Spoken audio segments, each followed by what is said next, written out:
ముందుగా దేవునికి వందనాలు. సమయం ఇచ్చిన అయ్యగారికి అమ్మగారికి నా వందనాలు. కూడి వచ్చిన మీ అందరికీ నా వందనాలు. కొద్ది నిమిషాలు దేవుని యొక్క మాటలు నేర్చుకుందాం. ఈరోజు చెప్పబోయే అంశం ఏంటంటే, మన దేవుడు అడిగిన వాటిని అనుగ్రహించే దేవుడు. దేవుని యొక్క లేఖనాల నుంచి మనం చూద్దాం. మత్తయి సువార్త 7వ అధ్యాయము 7వ వచనాన్ని చదువుదాం. మత్తయి సువార్త 7వ అధ్యాయము 7వ వచనాన్ని చదువుదాం. చాలండి. ఇక్కడ చూస్తే దేవుడు ఏమంటున్నాడంటే, అడుగుడి మీకు ఇవ్వబడును. అంటే దేవుడు మనం అడిగితే దేవుడు మనకి ఇస్తానని దేవుడు సెలవిస్తున్నాడు. బైబిల్లో కొంతమంది దేవుడిని అడిగినప్పుడు దేవుడు వారి జీవితాల్లో కార్యాలు చేశాడు.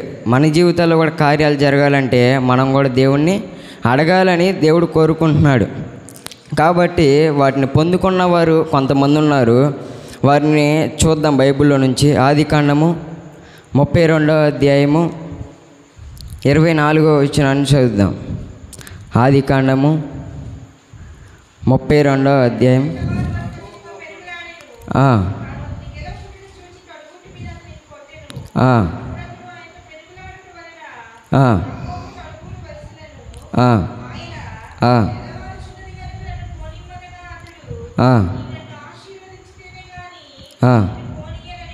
చాలండి. ఇక్కడ చూస్తే యాకోబు గారు కనపడుతున్నాడు. ఎందుకంటే యాకోబు గారికి చాలా ఆశీర్వాదం ఉంది, కానీ ఈ లోక సంబంధంగా ఆయనకి అన్నీ ఉన్నాయి, కానీ దేవుడి నుంచి వచ్చే ఆశీర్వాదం ఆయనకి లేదని దేవుడిని ఏమంటున్నాడంటే, నువ్వు నన్ను ఆశీర్వదించితే కానీ నేను నిన్ను పోనీనని ఇక్కడ యాకోబు గారు ప్రార్థన చేస్తున్నాడు. అలా అన్నప్పుడు దేవుడు యాకోబుని ఇశ్రాయేలుగా దేవుడు ఆశీర్వదించాడు. ఇక్కడ చూస్తే యాకోబు గారికి ఎంతో సంపద ఉన్నది. ఎన్నో గొర్రెలు మేకలు ఎన్నో ఉన్నాయి. అయినప్పటికీ లోక సంబంధంగా ఆశీర్వాదం ఆయన్ని ఎంతమాత్రం సంతోషపరచలేదు. దేవుడి నుంచి వచ్చే ఆశీర్వాదం వల్ల ఆయన ఆనందం కావాలని కోరుకున్నాడు. అందుకనే ఏమన్నాడంటే, నువ్వు నన్ను ఆశీర్వదించు. యాకోబు అనే పేరుకి అర్థమేంటి? మోసగాడు. ఈ యొక్క మోసగాన్ని దేవుడు ఏంగా ఆశీర్వదించాడంటే, ఇశ్రాయేలుగా దేవుడు ఆశీర్వదించాడు. ఈయన ఎన్నో ఉన్నాయి, కానీ వాటి నుంచి ఆయనకి సంతోషం ఏమాత్రము లేదు. తండ్రి నుంచి వచ్చే ఆశీర్వాదాన్ని పొందుకున్నాడు. అయినప్పటికీ ఈయనకి ఏమాత్రం సంతోషం దొరక్క స్వయాన దేవుడిని ఏమంటున్నాడంటే, నువ్వు నన్ను ఆశీర్వదించని దేవుడికి ప్రార్థన చేస్తున్నాడు. దేవుడు ఆశీర్వదించాడు. ఈరోజు మనం నేర్చుకోబోయే అంశం ఏంటంటే, అడిగిన వాటిని అనుగ్రహించే దేవుడు. యాకోబు గారు దేవుణ్ణి ఏమని అడిగాడంటే, నువ్వు నన్ను ఆశీర్వదించని అడిగాడు. దేవుడు యాకోబుని ఆశీర్వదించాడు. ఇశ్రాయేలుగా ఆయన్ని మార్చాడు. మోసగాడైన యాకోబుని ఇశ్రాయేలుగా దేవుడు మార్చాడు. మన జీవితాల్లో కూడా కార్యాలు జరగాలంటే దేవుణ్ణి మనం అడగాలి. అడగకే మనం పొందుకోలేకపోతున్నాం. మనం దేవుణ్ణి అడిగితే ఏదైనా కానీ ఆయన ఇస్తాడు. కానీ చాలామంది ఏం చేస్తారంటే, లోకంలో ఉన్న మనుషుల్ని అడుగుతారు, కానీ దేవుణ్ణి మట్టికి అడగరు. ఎందుకంటే దేవుని దగ్గరకు వచ్చి అడిగితే సిగ్గుపడతారు చాలామంది. కానీ దేవుడు ఏమంటున్నాడంటే, నువ్వు అడిగితే దేవుడు నీకు ఇస్తానని సెలవిస్తున్నాడు. యాకోబుని ఇశ్రాయేలుగా దేవుడు ఆశీర్వదించాడు. మనల్ని కూడా ఆశీర్వదించాలంటే మనం కూడా యేసయ్యని పెనుగులాడేవారిగా మనం కూడా ఉండాలి. మొగసిరి గలవాడై పోరాడాడంట యాకోబు. మనం కూడా అలా పోరాడాలని దేవుడు కోరుకుంటున్నాడు. మరి ఒక వ్యక్తిని చూద్దాం. మొదటి రాజుల గ్రంథము 3వ అధ్యాయము 7వ వచనాన్ని చదువుదాం.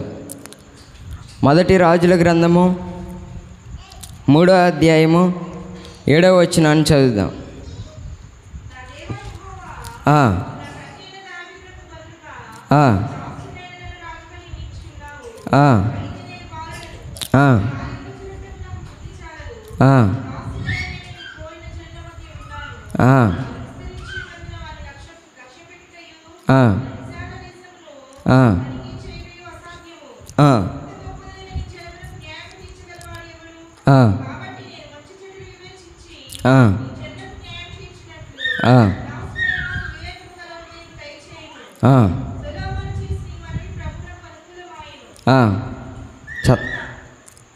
చాలండి. ఇక్కడ చూస్తే సొలొమోన్ గారు కనపడుతున్నాడు. సొలొమోను రాజ్యాన్ని పరిపాలించడానికి వివేచన గల జ్ఞానాన్ని దేవుణ్ణి అడుగుతున్నాడు. వివేకము గల హృదయమును దయచేయమని దేవుడికి ప్రార్థన చేస్తున్నాడు.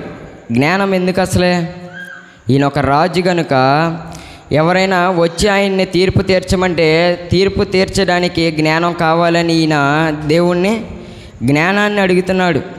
ఈ లోక సంబంధంగా చూస్తే జ్ఞానం కొంత మట్టికే ఉంటుంది, కానీ దేవుడి నుంచి వచ్చే జ్ఞానాన్ని పొందుకుంటే మనం అన్ని విధాలుగా ముందుకు వెళ్తాం. సొలొమోను రాజ్యాన్ని పరిపాలించడానికి వివేకం గల హృదయాన్ని అడుగుతున్నాడు. ఇక్కడ జ్ఞానాన్ని దేవుడు అడిగినప్పుడు దేవుడు ఏమి ఇచ్చాడంటే జ్ఞానంతో పాటు అన్నీ ఆయనకి ఇచ్చాడా లేదా? అన్నీ ఇచ్చాడు. మనం కూడా ఈ లోకంలో బ్రతకడానికి మనం కూడా జ్ఞానాన్ని అడగాలి. మంచి ఏదో చెడేదో తెలియాలంటే జ్ఞానం ఉంటేనే తెలిసిద్ది. ఇప్పుడు జ్ఞానం లేకపోతే చెడు మనకు తెలిసిద్దా? చెడు కూడా మంచి అనుకుంటాం చాలామంది. కొన్నిసార్లు మన యొక్క జ్ఞానం అలా మనల్ని నడిపిస్తూ ఉంటుంది. ఎందుకంటే చెడుని కూడా మనకి మంచిగానే చూపిస్తుంది. సాతాను ఆ యొక్క వలలో మనల్ని పడేసేస్తాడు. ఎందుకంటే మన జ్ఞానం అలా పనిచేస్తుంది. కానీ దేవుడి నుంచి వచ్చే జ్ఞానాన్ని పొందుకుంటే మంచి ఏదో చెడేదో మనకి తెలిసిద్ది. కాబట్టి మనం కూడా జ్ఞానాన్ని పొందుకునే వారంగా ఉండాలి. మొదట చూస్తే యాకోబు ఆశీర్వదించమని అడిగాడు. ఇక్కడ చూస్తే సొలొమోను జ్ఞానాన్ని అడుగుతున్నాడు. మనం కూడా జ్ఞానాన్ని పొందుకోవాలి. యెషయా గ్రంథము 38వ అధ్యాయము 1వ వచనాన్ని చదువుదాం. యెషయా గ్రంథము 38వ అధ్యాయము 1వ వచనాన్ని చదువుదాం.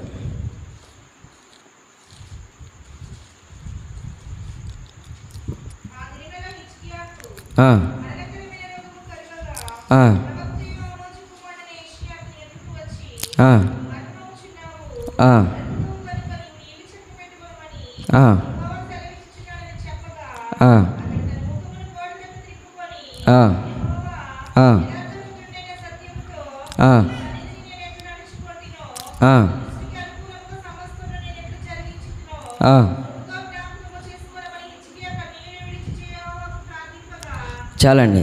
ఇక్కడ చూస్తే హిజ్కియా గారు కనపడుతున్నాడు. ఈయన రాజే అయినప్పటికీ యెషయా వచ్చి ఏమంటాడంటే నువ్వు మరణమైపోతావు, అంటే నువ్వు చనిపోతావు అని చెప్పినప్పుడు ఈయన రాజు గనక లోకంలో ఎంతమంది డాక్టర్లు ఉన్నారు, కానీ ఎవరికి ప్రార్థన చేశాడు ఈయన? దేవునికి ప్రార్థన చేసి యేసయ్యని అడిగినప్పుడు 15 సంవత్సరాల ఆయుష్ని దేవుడు ఇచ్చాడు. ఇక్కడ చూస్తే హిజ్కియా ఆరోగ్యాన్ని అడిగాడు. అడిగినప్పుడు దేవుడు ఆరోగ్యాన్ని ఇచ్చాడు. 15 సంవత్సరాల ఆయుష్ని దేవుడు ఇచ్చాడు. ఈ లోకంలో బ్రతుకుతున్న మనకి ఆరోగ్యం అనేది చాలా అవసరం. ఆరోగ్యం దేవుడు ఇస్తున్నాడంటే అది మనం అడిగిన దాన్ని బట్టే ఇస్తున్నాడు. మనం అడగకుండా దేవుడు ఏది ఇవ్వడు. మనం దేవుణ్ణి ఏది అడిగినా ఇస్తాడు కనుక హిజ్కియా దేవుణ్ణి ఆరోగ్యం కావాలని అడిగినప్పుడు 15 సంవత్సరాల ఆయుష్ని ఇచ్చాడు. ఈయన దగ్గర డబ్బు లేదా? డబ్బు ఉంది. రాజుగారి దగ్గర ఎంతో డబ్బు ఉంటుంది. అయినప్పటికీ జీవ మరణాలు యెహోవా వశమని దేవుడు సెలవిస్తున్నాడు. కాబట్టి మనం జీవించాలన్నా మరణించాలన్నా ఎవరి చిత్తమైనది? దేవుని చిత్తమై ఉన్నది. ఈయన తెలుసుకొని దేవుడికే ప్రార్థన చేశాడు. చేసినప్పుడు మరలా యెషయాకి దేవుడు ఏమని చెప్తాడంటే, ఆయన మరలా తన ఇంటికి వెళ్ళకముందే దేవుడు మరలా యెషయాతో మాట్లాడతాడు. నువ్వు మరలా వెళ్ళి హిజ్కియాకు 15 సంవత్సరాల ఆయుష్ని ఇచ్చానని చెప్పమని మరలా పంపించాడు. ఇక్కడ హిజ్కియా దేవుని ఆరోగ్యాన్ని అడిగాడు. అడిగినప్పుడు దేవుడు ఆరోగ్యాన్ని ఇచ్చాడు. ఇలా అడిగిన వారి జీవితాల్లో దేవుడు కార్యాలు చేసుకుంటా వచ్చాడు. మన జీవితాల్లో కూడా కార్యాలు జరగాలంటే దేవుణ్ణి మనం అడగాలి. అడిగితేనే దేవుడు మన జీవితాల్లో కార్యాలు చేస్తాడు. మరి ఒక వ్యక్తిని చూద్దాం. అపోస్తుల కార్యములు 16వ అధ్యాయము 30వ వచనాన్ని చదువుదాం. అపోస్తుల కార్యములు 16వ అధ్యాయము 30వ వచనాన్ని చదువుదాం.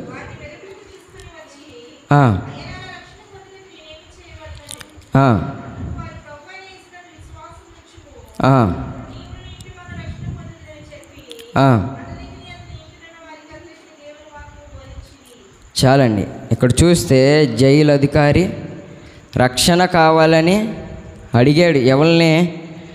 పౌలు శీలను బంధించి చెరసాల్లో వేసినప్పుడు అక్కడ దేవుడు తన కార్యాన్ని చేశాడు. ఎలా అంటే పౌలు శీలను చెరసాల్లో వేశారు. చెరసాలు ఉన్నప్పుడు వారు కీర్తనల చేత పాటల చేత దేవుణ్ణి స్తుతించినప్పుడు చెరసాలు కదిలిపోయినాయి అంట. కదిలినప్పుడు ఈ యొక్క జైలు అధికారి ఏమనుకుంటాడంటే ఇక్కడున్న సైనికులందరూ వెళ్ళిపోయి ఉంటారని తనకు తానే పొడుచుకొని చనిపోదామని అనుకుంటాడు. అనుకున్నప్పుడు ఈ యొక్క సంగతి పౌలు గారు చూసి, అయ్యా నువ్వు అలా చనిపోవద్దని చెప్పాడు. చెప్పినప్పుడు ఈయన అడుగుతాడు జైలు అధికారి, అయ్యా నేను రక్షణ పొందాలి అని అడిగినప్పుడు పౌలు శీలలు అక్కడ వారి కుటుంబాన్ని రక్షించినట్టు మనం చూస్తున్నాం. ఈ లోకంలో చూస్తే చాలామంది రక్షణ అడుగుతున్నారంటే అడగట్ల. చాలామంది రక్షణ అంటే వెనకంజు వేసేస్తున్నారు, వెనకడిగేస్తున్నారు చాలామంది. ఈ లోకానుసారంగా నువ్వు ఎన్ని సంవత్సరాలు బ్రతికినా దేవుణ్ణి నమ్ముకోకుండా నువ్వు చనిపోతే ఎక్కడుంటావు? నరకంలో ఉంటావు. జైలు అధికారి దేవుడి నుంచి వచ్చే రక్షణను కోరుకున్నాడు. దేవుడు రక్షణను అనుగ్రహించాడు. మనం కూడా రక్షించబడాలి. దీపం ఉండగానే దేవుడు ఇల్లు చక్కబెట్టుకోమని దేవుడు సెలవిస్తున్నాడు కనుక దేవుడిచ్చిన ఆత్మ మనలో ఉండగానే మన యొక్క బ్రతుకును మార్చుకొని రక్షణ పొంది ఆ యొక్క నిత్య జీవంలో మనందరం ఉండాలని దేవుడు కోరుకుంటున్నాడు. ఆయన వచ్చిన కారణం ఏంటి? నశించిన దాన్ని వెదకి రక్షించడానికి వచ్చాడు ఆయన. మనం నశించిపోతున్నామని పరలోకం నుంచి ఆయనే దిగి వస్తే మనం దేవుని లెక్క చేయకుండా ఇంకా మనకు నచ్చినట్టు మనం జీవిస్తున్నాం. దేవుని యొక్క వాక్యాలు ఎంతోమంది చెప్తున్నారు, అయినా కానీ మనలో మార్పు రావడం లేదు. చాలామంది పాస్టర్లు ఏమంటారంటే అమ్మ రక్షణ తీసుకొని చెప్తున్నారు, కానీ పెడచెవుని పెట్టేసి ఈ లోకాన్ని విడిచిపెట్టిన వారు లేరా? చాలామంది ఉన్నారు. ఎందుకంటే రక్షణ అంటే వృద్ధాప్యంలో తీసుకుంటామని చాలామంది చెప్తారు, కానీ నువ్వు అప్పటిదాకా బ్రతుకుంటావో లేదో గ్యారెంటీ ఉందా? లేదు. రేపన్నది మనది కాదని దేవుడు సెలవిస్తున్నాడు. ఇదే రక్షణ దినమని దేవుడు సెలవిస్తున్నాడు కనుక ఇప్పుడైనా మన జీవితాలని మార్చుకోగలిగితే దేవుడు మనల్ని దీవిస్తాడు. మొదటగా చూస్తే యాకోబు ఆశీర్వదించమని అడిగాడు, దేవుడు ఆశీర్వదించాడు. తర్వాత సొలొమోను జ్ఞానాన్ని అడిగినప్పుడు దేవుడు జ్ఞానాన్ని ఇచ్చాడు. హిజ్కియా ఆరోగ్యాన్ని అడిగినప్పుడు ఆరోగ్యాన్ని ఇచ్చాడు. ఇలా జైలు అధికారి రక్షణ అడిగినప్పుడు దేవుడు రక్షణను ఇచ్చాడు. మన జీవితాల్లో కూడా కార్యాలు జరగాలంటే మనం కూడా దేవుణ్ణి అడగాలి. కానీ మనం దేవుణ్ణి అడగకుండా మనుషుల దగ్గరికి వెళ్ళి చేయి చాపుతాం, కానీ వారు ఏమాత్రము సహాయం చేయరు. కానీ దేవుని దగ్గరికి వచ్చేవారిని ఆయన ఎంత మాత్రము త్రోసివేసే దేవుడు కాదు. మనుషులు మనల్ని చూసి మనల్ని హేళన చేస్తారు, మనల్ని త్రోసివేసేస్తారు, కానీ దేవుడు ఏమాత్రము త్రోసివేసే దేవుడు కాదు. నువ్వు ఏ స్థితిలో వచ్చినా కానీ దేవుడు నిన్ను చేర్చుకునే దేవుడు. ఎందుకంటే ఆయన ప్రేమ కలిగిన దేవుడు కనుక మనం ఎన్నిసార్లు ఆయన విడిచిపెట్టినప్పటికీ దేవుడు మనల్ని విడిచిపెట్టని దేవుడు. మనం ఆయన్ని అడగాలి. ఈ లోకంలో మనుషులను అడిగితే కొంత మట్టికి ఇస్తారు, కొంత ఇవ్వరు. కానీ దేవుణ్ణి అడిగితే ధారాళంగా ఆయన ఇచ్చేవాడు. ఆయన దాచుకునే దేవుడు కాదు. ఆయన సహాయం చేయడానికి ఆయన చేతులు కూర్చకాలేదని దేవుడు సెలవిస్తున్నాడు. ఎందుకంటే ఆయన చేతులు చాచే ఉంచాడు మన పట్ల. కానీ మనం దేవుని దగ్గరికి వచ్చి ఆయన్ని అడగడానికి మనకి సిగ్గు లేదా మొహమాటం చాలామందికి. కాబట్టి ఇప్పుడు నుంచైనా నువ్వు దేవుణ్ణి అడిగితే దేవుడు మన జీవితాల్లో కూడా కార్యాలు చేస్తాడు. ఈరోజు చెప్పిన అంశం ఏంటంటే అడిగిన వాటిని అనుగ్రహించే దేవుడు మన దేవుడు. కాబట్టి మనం ఈ లోక సంబంధంగా ఏవి అడిగినా కానీ ఇస్తాడు, కానీ రక్షణను కూడా మనం అడగాలి. రక్షణ లేకపోతే ఈ లోకాన్ని విడిచిపెట్టేస్తే మనం నరకంలో కాల్తాం. అక్కడ అగ్ని ఆరదు, పురుగు చావదు. అక్కడ ఉండడం దేవునికి ఇష్టం లేదు. మనం పరలోకంలో ఆయన్ని స్తుతించి ఆరాధించాలని దేవుని యొక్క కోరిక ఉన్నది కనుక మనం ఆ యొక్క నిత్య జీవానికి చేరాలంటే రక్షణని ఈ లోకంలో ఉండగానే మనం పొందుకోవాలి. మనం కూడా దేవుణ్ణి రక్షణను అడగాలి. ఇంకా ఎంతమంది అయితే రక్షణ పొందలేదు, ఇప్పుడైనా దేవుడు నీతో మాట్లాడుతున్నాడు కనుక ఇప్పుడైనా నువ్వు రక్షణను అడిగితే దేవుడు నీకు రక్షణను ఇస్తాడు. అటువంటి కృప దేవుడు మనందరికీ దయచేయునుగాక. ఆమేన్.